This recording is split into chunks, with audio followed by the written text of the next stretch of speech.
Hello friends, I am Kanika. हम लोग deep learning machine learning की प्लेलिस्ट जो है कवर कर रहे हैं यहाँ पर। हम लोग यहाँ पर करंटली जो बात कर रहे हैं वो हम बात कर रहे हैं डीप लर्निंग कॉन्सेप्ट्स की।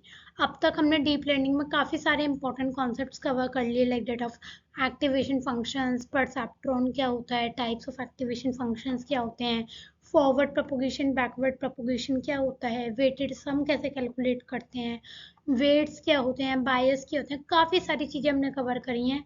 मेन इंपॉर्टेंट चीज़, ये सारे कॉन्सेप्ट्स जब हम अभी आगे डीप लर्निंग का प्रैक्टिकल इम्प्लीमेंटेशन देखेंगे, ये सारे कॉन्सेप्ट्स वहाँ पे यूज होने वाले हैं। तो मेन चीज़ ये है कि जब तक आप लोगों को थ्योरेटिकली इन कॉन्सेप्ट्स के बारे में नहीं पता होगा, प्रैक्टिकल इम्प्लीमेंटेशन के टाइम पर काफ़ी दिक्कतें आएंगी। बट हाँ, अगर आप लोगों को थियोरटिकली सारी चीज़ें पता होंगी कि हाँ भाई कौन कौन से एक्टिवेशन फंक्शंस होते करते हैं, आपके लिए कहीं ना कहीं प्रैक्टिकली इम्प्लीमेंटेशन के टाइम पे काफ़ी इजी हो जाएंगी ये सारी चीज़ें। आज जो हम पढ़ने वाले हैं, that is what, that is preventing over fitting by using the drop out technique. अच्छा, मशीन लर्निंग जब से हमने शुरू करा है तब से हम दो चीज़ें पढ़ते आ रहे हैं, that is what, over fitting under fitting. ठीक है, हम क्या चाहते हैं, ना तो ज़्यादा हमारा मॉडल ओवर फिट हो, ना ही हमारा मशीन लर्निंग या डीप लर्निंग का मॉडल ज़्यादा ही अंडर फिट हो। ओवर फिटिंग क्या होता है? ओवर फिटिंग का मतलब ये होता है कि हम इतना ज़्यादा डेटा प्रोवाइड करा देते हैं अपने मॉडल को, इतना ज़्यादा दे देते हैं कि वो ट्रेनिंग तो बहुत अच्छी कर लेता है उस डेटा पे, लेकिन जब उसे टेस्ट करने की बारी आती है तो वो खुद ही इतना ज़्यादा कंफ्यूज हो जाता है टेस्टिंग के टाइम पे कि वो हमारा जो टेस्टिंग एक्यूरेसी होता है वो रिड्यूस कर देता है। मीन्स ट्रेनिंग एक्यूरेसी तो बहुत अच्छी आएगी, बट टेस्टिंग एक्यूरेसी के टाइम बात आती है तो वो हमारी बेकार हो जाती है। क्यों? क्योंकि ट्रेनिंग के टाइम पे तो भाई उसे बहुत सारा डेटा मिला था तो वो बहुत अच्छे से ट्रेन हो गया, लेकिन जब टेस्टिंग की बारी आई तो ज़्यादा ट्रेन होने की वजह से मॉडल टेस्टिंग के टाइम पे खुद ही कंफ्यूज हो जाता है कि उसे किसी पर्टिकुलर आइटम को कौन सी क्लास में डालना है।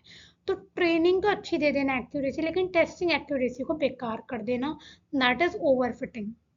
अगर मैं आपको बताऊं अंडर फिटिंग क्या होता है, अंडर फिटिंग का मतलब होता है हमने अपने किसी मॉडल को इतना कम डेटा प्रोवाइड कर दिया, इतना कम डेटा प्रोवाइड कर दिया कि वो ट्रेन ही अच्छे से नहीं हो पाया, तो वो टेस्ट तो क्या ही होगा।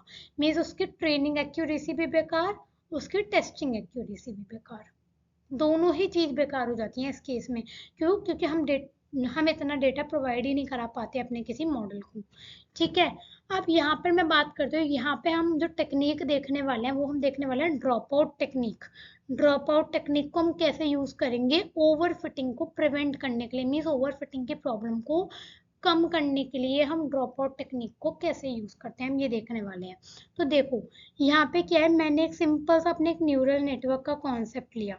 इसमें अगर आप कहोगे क्या है, ये जो पहली लेयर है ये कौन सी लेयर होगी अगेन हमारी, ये होगी हमारी इनपुट लेयर। अब ये होगी हमारी आउटपुट लेयर। ठीक है, ये तो कंफर्म है, क्योंकि इनपुट लेयर भी हमेशा, चाहे कैसा भी न्यूरल नेटवर्क हो, एक ही इनपुट लेयर होगी, एक ही आउटपुट लेयर होगी। तो ये हो गई पहली वाली हमारी इनपुट लेयर, ये लास्ट वाली हो गई हमारी आउटपुट लेयर। अब इसके अलावा दो लेयर्स हैं, तो ये दोनों लेयर कौन सी हो गई, hidden layer, hidden layer one, hidden layer two. अब मैंने इस न्यूरल नेटवर्क में क्या करा हुआ है, इनपुट लेयर में जितने भी न्यूरॉन्स हैं सभी को मैंने हिडन लेयर वन के सारे न्यूरॉन से कनेक्ट कर रखा है। ऐसे ही इस हिडन लेयर वन के सारे न्यूरॉन को मैंने हिडन लेयर टू के सारे न्यूरॉन से कनेक्ट कर रखा है।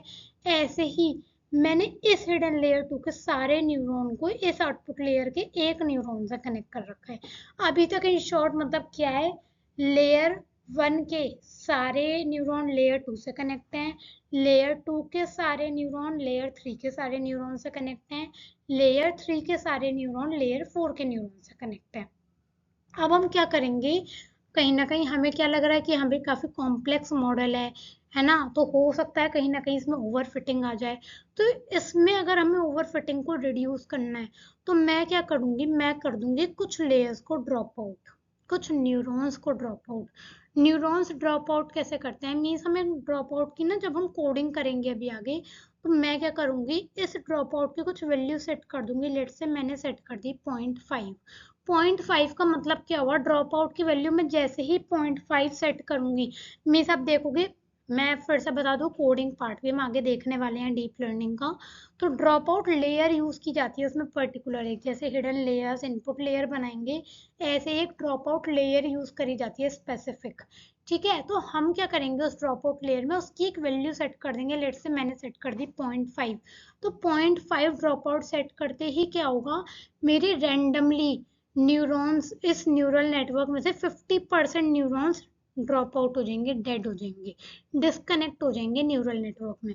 मीन्स अभी मैंने कोई वैल्यू सेट करी होगी तो देखो क्या हुआ, मेरी अगर मैं फर्स्ट लेयर की बात करती हूँ, 1 2 3 4 5 5 न्यूरॉन्स थे। 5 में से मैंने क्या करा, इन 2 को डिस्कनेक्ट कर दिया। डिस्कनेक्ट, ड्रॉप आउट करने का, डेड करने का मतलब क्या होता है, इनका कनेक्शन मैंने पूरे न्यूरल नेटवर्क में ब्रेक कर दिया। अभी तक जो ये पर्टिकुलर न्यूरॉन इन सब से कनेक्टेड था, अब ये न्यूरॉन किसी से भी कनेक्टेड नहीं है। ऐसे ये थर्ड वाला न्यूरॉन, इसको मैंने डेड कर दिया, इसको मैंने ड्रॉप आउट कर दिया। मीन्स मैंने इसके सारे कनेक्शंस ब्रेक कर दिए इस न्यूरल नेटवर्क में। मीन्स ये मुझे दिखाई तो दे रहा है, लेकिन इसका होना ना होना अब मेरे लिए कोई मैटर नहीं करता। क्यों? क्योंकि ये मेरे न्यूरल नेटवर्क से डिस्कनेक्ट हो चुका है, ड्रॉप आउट हो चुका है, डेड हो चुका है। ठीक है, ऐसे ही सेकंड लेयर में 5 न्यूरॉन्स थे, मैंने क्या करा, फर्स्ट न्यूरॉन को डेड करा, थर्ड न्यूरॉन को डेड कर दिया और फोर्थ न्यूरॉन को डेड कर दिया। ऐसे ही थर्ड लेयर में 5 थे, मैंने सेकंड न्यूरॉन को डेड कर दिया, फोर्थ न्यूरॉन को डेड कर दिया। इस फोर्थ वाली लेयर में तो था ही एक न्यूरॉन, क्योंकि आउटपुट लेयर है, तो इसमें हमने कुछ भी नहीं करा, ये एज इट इज रहा। तो अब तुम खुद ही देखो, जो अभी तक डीप सा लग रहा था, बहुत ही कॉम्प्लेक्स सा लग रहा था, अब वो कितना नॉर्मल सा लग रहा है देखने में, खुला खुला सा है ना, शैलो शैलो सा, कोई डीप नहीं, कोई कॉम्प्लेक्स नहीं। तो इससे क्या हुआ, इस टेक्निक को अप्लाई करने से कहीं ना कहीं हमारी ओवरफिटिंग की प्रॉब्लम क्या होती है, सॉल्व हो जाती है। ठीक है, अभी तक जो सारे न्यूरॉन्स एक दूसरे से कनेक्टेड थे, मैंने जैसे ही ड्रॉप आउट टेक्निक लगाई तो मैंने क्या करा, रैंडमली कुछ न्यूरॉन्स को ड्रॉप आउट कर दिया, डेड कर दिया, डिस्कनेक्ट कर दिया। ठीक है, तो ऑटोमेटिकली मेरी यहाँ पे जो ओवर फिटिंग है वो रिड्यूस हो गई होगी। ठीक है, तो मशीन हमारे इस डीप लर्निंग में जब हम न्यूरल नेटवर्क्स की बात करते हैं, तो ओवर फिटिंग को रिड्यूस करने का एक ये तरीका होता है ड्रॉप आउट टेक्निक को यूज करना। याद रखेंगे, इसे आगे भी देखेंगे अपनी कोडिंग प्रैक्टिकल इम्प्लीमेंटेशन के टाइम पे। अब CNN, CNN बेसिकली कौन कौन सी लेयर्स होती हैं, क्या काम होता है, कैसे क्या होता है, एक बेसिक आइडिया अगर हम लें तो बेसिकली CNN क्या है, CNN have stacked layer architecture.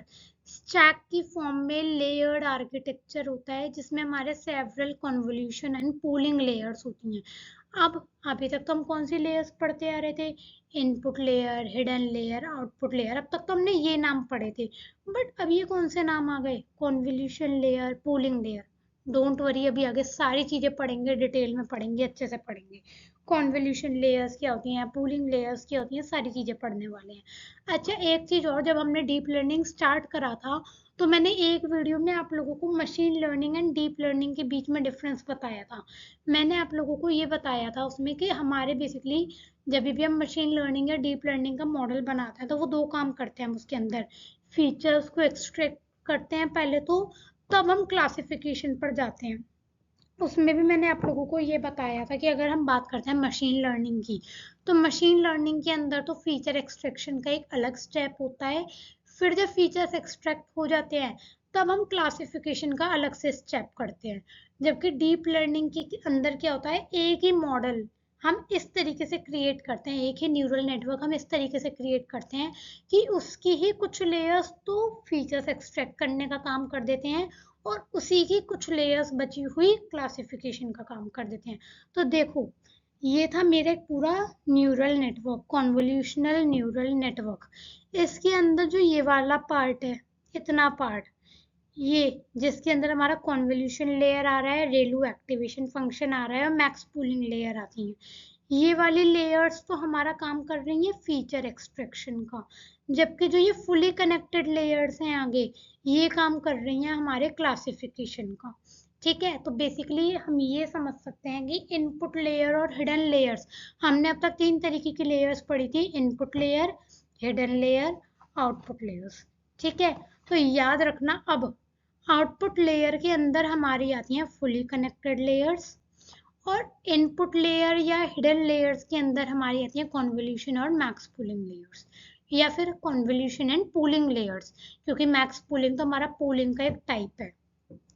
तो अगर हमें हिडन लेयर्स की है, इनपुट लेयर और हिडन लेयर्स की हम बात करते हैं, तो हम प्रैक्टिकली यूज करने वाले हैं convolution and pooling layers. And output layer की हम बात करते हैं तो आउटपुट लेयर को डिनोट करते हैं हम फुली कनेक्टेड लेयर्स से। ठीक है जी।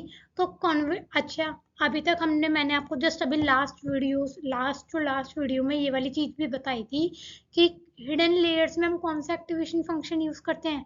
याद नहीं हो तो लास्ट वीडियो पे जाकर आप देख सकते हो, एक्टिवेशन फंक्शंस वाली वीडियो इसी प्लेलिस्ट में है।